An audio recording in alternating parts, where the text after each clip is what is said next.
So beginning in 2007, the state started working on where do we go from here with TePee Pools.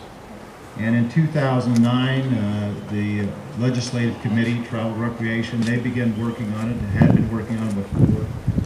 They've had, I think, 3 meetings since 2009 up here, public meetings the Legislative Committee had. And so from 2007 until now, we haven't had a lease that has moved us forward.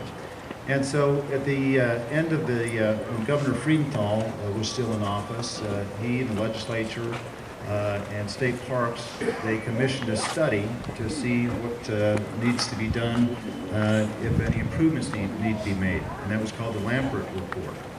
And in that, there was recommendations on how to move forward from the concessionaire's point of view, from the state's point of view, and that came and is still looked at by state parks. And so the Lampert Report was done, and then as part of that, that is the state, worked with TePee Pools to get a lease signed. And I want to tell you a little bit about that lease. The lease was signed in 2012 with TePee Pools. And as part of that lease, the discussion is, where do you go? And as part of that, we recognize that here we have a jewel, not only for this community, but for the state. It is a wonderful, wonderful feature that you have here. And so part of the problem, or part of this question was, how do we go about moving forward? And the discussion got to, we need a master plan on how to move forward with TePee Pools.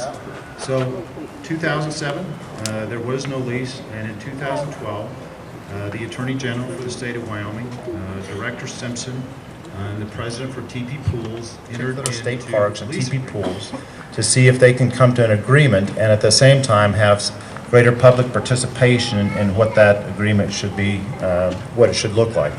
So that is a little bit of the history. It's a little bit how we got to where we are today. And again, thank you very much. We are most interested in your comments and your concerns. And I will tell you that Director... An elderly gentleman came up to me and asked me the purpose of the meeting.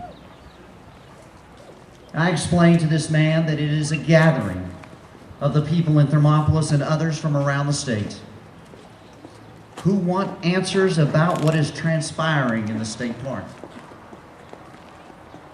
The people are confused, I told them, because they have been purposely kept in the dark about major issues and decisions that have transpired in secret meetings, and frankly, no one knows the truth.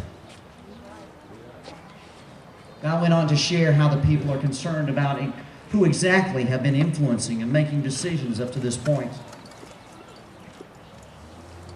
That elderly man just shook his head when I stated that, based on the lack of sound, factual data. The people are appalled and concerned if our state is being ran in the same manner. The elderly man looked at me with teary eyes as his hands started shaking. And he told me, "Young man, I fought in World War II. I was captured as a POW in Germany. I did not fight for bureaucratic government.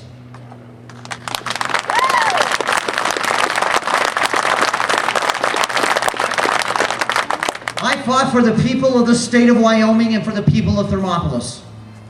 I prayed that I would return to Thermopolis to raise my family, my grandchildren, and future generations to come. I fought for the people of this community so that the folks would have freedom to uphold their beliefs, values, culture, and dreams. I have fought to keep the harmonious life of rural America."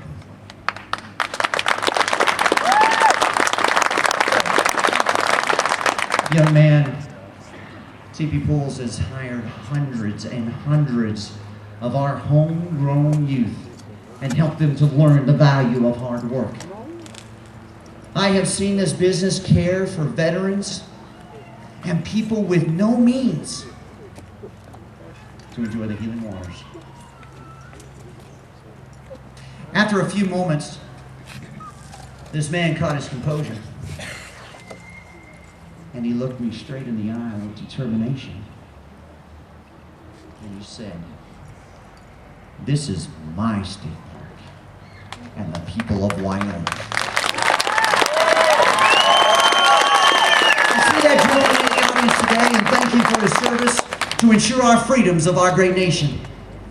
I wonder, if Abraham Lincoln was standing here today, what would he say? Would he reiterate the words, "No man is good enough to govern another man without the consent of others"? Or would he reiterate, "Don't interfere with the Constitution because it is the only safeguard of our liberties"? Today, each of us have our own vested reason for being at this meeting. It is not just about the TePee Pools. True, we are concerned about this iconic business. We are here to ask pertinent questions that need to be answered. President Teddy Roosevelt, a noted conservationist, once said, "Recognize the right and duty of this generation to develop and use the natural resources of our land, but I do not recognize the right to waste them or to rob by wasteful use the generation that comes after us." Roosevelt stressed the ideal of stewardship, or of being caretakers or keepers of the gifts of the land. I believe that Teddy Roosevelt realized that we realize progress is often good, and that change is many times necessary as a natural part of life. Yet, change created from a reckless process and ill-conceived thinking is not accepted, nor should be tolerated. We must insist on the integrity necessary to preserve and sustain the original vision for these sacred medicinal waters and the land. We are the legacy of a state which thrives because of its natural resources. Our state was built by the fortitude of people whose families have pioneered here, protected and prevailed over these lands. We are citizens of a community which flourishes because of the healing benefits of the hot springs. We have invested and supported this town, and we will continue to do so. President Thomas Jefferson said, "An enlightened people and an energetic public opinion will control and enchain the aristocratic spirit of the government." We, the people of this great state of Wyoming, want to be enlightened as to the plans of our beautiful park. By the attendance of over 500 people here today, this proves that this is an energetic public opinion of the people, by the people, and for the people.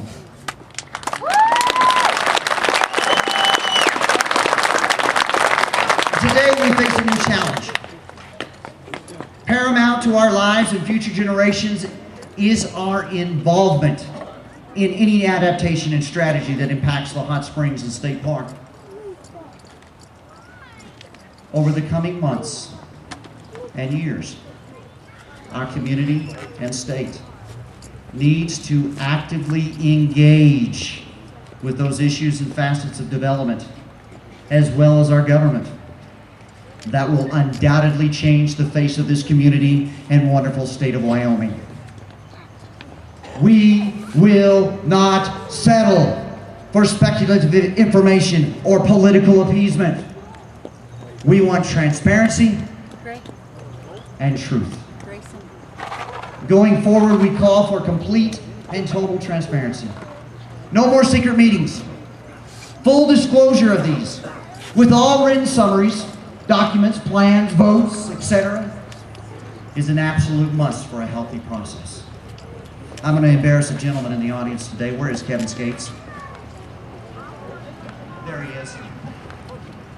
Mr. Simpson said it, and I will believe that everybody in this community will agree. You are the best superintendent of state parks in America.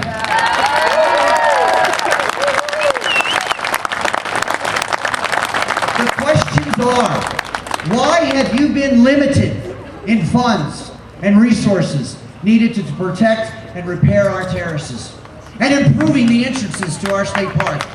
And those questions need to be answered today. We send a message to all those who have enjoyed and appreciated these healing waters of beautiful state park. We merely elect politicians who are supposed to represent all of us, not put corporate interests over people or our state parks and public lands. The people of Hot Springs County and the great state of Wyoming, as well as the nation, we are looking, we are thirsting, we are searching for true, honest servant leaders. We are looking for representation in our government that is once again truly by the people, for the people. Thank you so much.